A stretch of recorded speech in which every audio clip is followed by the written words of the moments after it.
नमस्कार दोस्तों, कल की डिफेंस टॉक वीडियो में हमने आपको बताया था कि इंडियन एयरफोर्स की जगुआर्स की इंजन को अपग्रेड करने के लिए हमको अभी क्या क्या परेशानी का सामना करना पड़ रहा है। एक तरफ जब HAL जगुआर्स को डैरिन 3 स्टैंडर्ड में अपग्रेड कर रहा है, तो दूसरी तरफ इसके पुराने इंजन इसको सफिशिएंट थ्रस्ट को जनरेट करके नहीं दे रहे, जिस वजह से जगुआर्स अभी काफ़ी अंडर पावर हो चुके हैं। अब शुरू में इनकी रोल्स रॉयस की एडोर 811 इंजन लगभग 32 किलोटन की थ्रस्ट को जनरेट कर पा रहा था, लेकिन अभी पुराने होने के बाद सेम इंजन 26 से 28 किलोटन के आसपास की थ्रस्ट को जनरेट कर सकते हैं। अब ऐसे में अभी जब इनमें ESR रडार लग रहा है और डिजिटल एवियोनिक्स सिस्टम को इंस्टॉल किया जा रहा है, तो ये उनके लिए सफिशिएंट पावर को जनरेट नहीं कर पा रहे। हालांकि इसको कुछ हद तक मैनेज किया जा सकता है, लेकिन एयरक्राफ्ट की फ्लाइट परफॉर्मेंस पर इसका काफ़ी नेगेटिव असर पड़ रहा है। पहली बात तो ये कि इंजन अभी बनते नहीं है, जिस वजह से हम नए से इनको खरीद के लाके जगुआर्स में इंटीग्रेट नहीं कर सकते। और दूसरी तरफ इसी स्टैंडर्ड की जो एक और इंजन है, जिसको US की हनीवेल की तरफ से बनाया जाता है,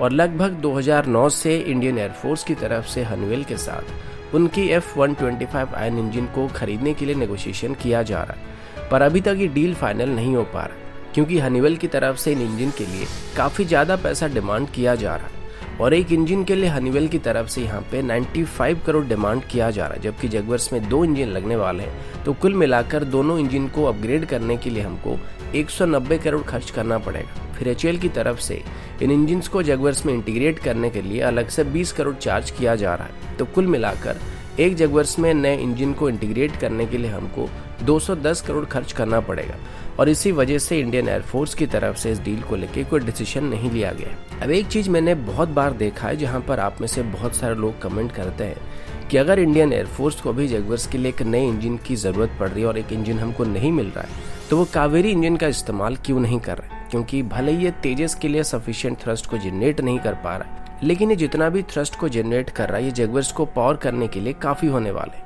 क्योंकि नॉर्मली जगुआर्स के इंजन बिना आफ्टर बर्नर के 22 किलोटन के आसपास और आफ्टर बर्नर के साथ लगभग 32 किलोटन की थ्रस्ट को जनरेट कर सकते हैं। तो यहाँ पर अगर हम कावेरी इंजन को लगा देंगे तो हमारी प्रॉब्लम सॉल्व हो जाएगी, और अगर ऐसा हुआ तो हमें आफ्टर बर्नर की भी जरूरत नहीं पड़ेगी। यानी कि अभी GTRE की तरफ से जो ड्राई कावेरी इंजन बनाया जा रहा है, वो भी जगुआर्स को सफिशिएंट थ्रस्ट को प्रोवाइड कर सकता है, क्योंकि कावेरी इंजन बिना आफ्टर बर्नर के ही 52 किलोटन की थ्रस्ट को प्रोड्यूस कर सकता है, जबकि अभी जगुआर्स के जो इंजन है वो हर एक 22 किलोटन की ड्राई थ्रस्ट और लगभग 32 किलोटन के आसपास आफ्टर बर्निंग थ्रस्ट को प्रोड्यूस कर सकते हैं। अब ऐसे में 2 इंजन वहाँ पे लगे हुए हैं, तो हमें कुल मिलाकर 44 किलोटन की ड्राई थ्रस्ट है और लगभग 64 किलोटन के आसपास आफ्टर बर्नर थ्रस्ट की जरूरत पड़ने वाली है।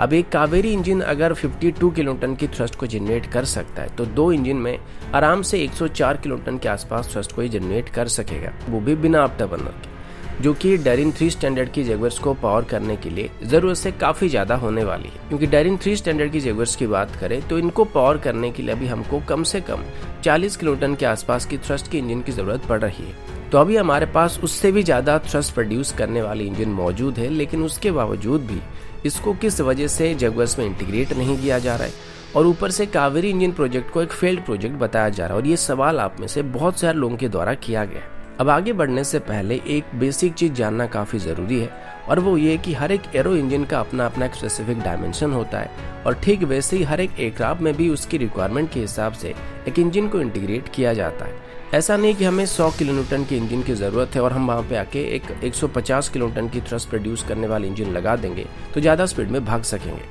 जो जितना ज़्यादा थ्रस्ट को प्रोड्यूस करेगा वो उतना ज़्यादा फ्यूल भी कंज्यूम करने वाला है, क्योंकि एनर्जी को हम क्रिएट नहीं कर सकते, वो बस एक फॉर्म से दूसरे फॉर्म में ट्रांसफर होता है। और अगर हमें ज़्यादा थ्रस्ट चाहिए तो उसके हिसाब से हमको एक्स्ट्रा फ्यूल भी वहाँ पर जलाना पड़ेगा। अब अगर हमारे एयरक्राफ्ट एक लाइटवेट क्लास का फाइटर है, तो हम किसी भी हैवीवेट एयरक्राफ्ट के मुकाबले कम फ्यूल को कैरी कर सकते हैं। तो हम अगर किसी लाइटवेट फाइटर में हैवीवेट क्लास की इंजन को आके इंटीग्रेट करने की कोशिश करेंगे तो काफ़ी जल्दी हमारी सारा फ्यूल खत्म हो जाएगा, और जिससे हमारी एयरक्राफ्ट की जो रेंज होगी वो काफ़ी हद तक रिड्यूस हो जाएगी। इसी वजह से हर एक एयरक्राफ्ट की साइज के हिसाब से एक ऑप्टिमम इंजन को सिलेक्ट किया जाता है, जो कि उसे सफिशिएंट थ्रस्ट और रेंज दोनों प्रोवाइड कर सकता है। और उसी हिसाब से एरो इंजन की साइज में भी अंतर होते हैं, और जो इंजन ज़्यादा थ्रस्ट को प्रोड्यूस करते हैं वो साइज में भी थोड़े बड़े होते हैं, और जो कम थ्रस्ट को प्रोड्यूस करते हैं वो भी साइज में थोड़े छोटे होते हैं। अगर इसको आसान भाषा में समझना है तो किसी भी बाइक इंजन को आप देख लीजिए, एक 100 सीसी की इंजन और एक 350 सीसी की इंजन में काफ़ी अंतर होता है,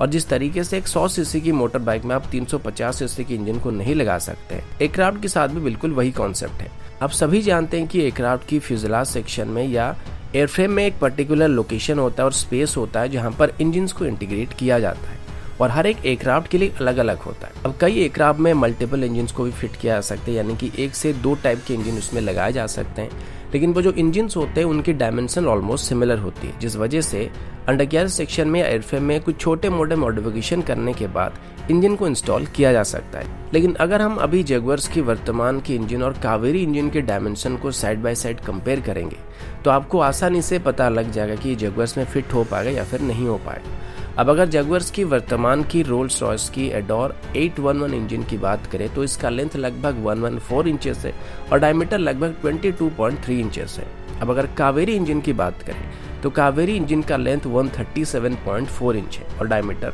35.8 इंच है, यानी कि इन दोनों इंजन में लगभग 2 फीट से ज्यादा का लेंथ में डिफरेंस है और डायमीटर में भी लगभग यहाँ पे 1 फीट से ज्यादा का डिफरेंस है। अब यहाँ पर अगर लेंथ में थोड़ा बहुत अंतर होता लेकिन डायमीटर अप्रोक्सीमेटली सेम होता तो एयरफ्रेम में मॉडिफिकेशन करके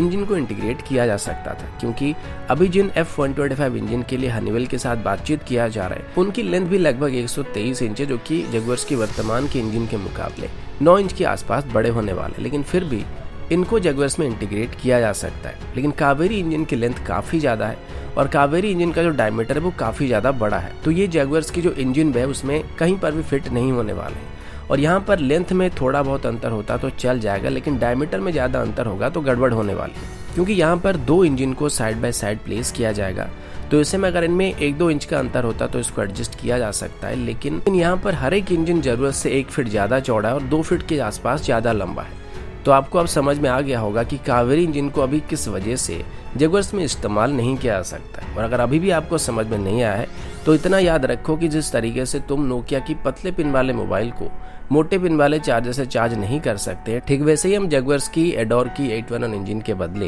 कावेरी इंजन का इस्तेमाल नहीं कर सकते हैं। एक और चीज में बताना भूल गया कि जगुआर्स की वर्तमान की इंजन का वजन 809 केजी के आसपास है और ऐसे 2 इंजन वहां पर लगेंगे तो कुल मिलाकर इसका वजन 1618 केजी के आसपास होने वाला है। जबकि अगर कावेरी इंजन की बात करें तो कावेरी इंजन का वजन 1236 केजी के आसपास है और 2 कावेरी इंजन वहां पर लगेंगे तो उसका वजन 2472 केजी के आसपास हो जाएगा,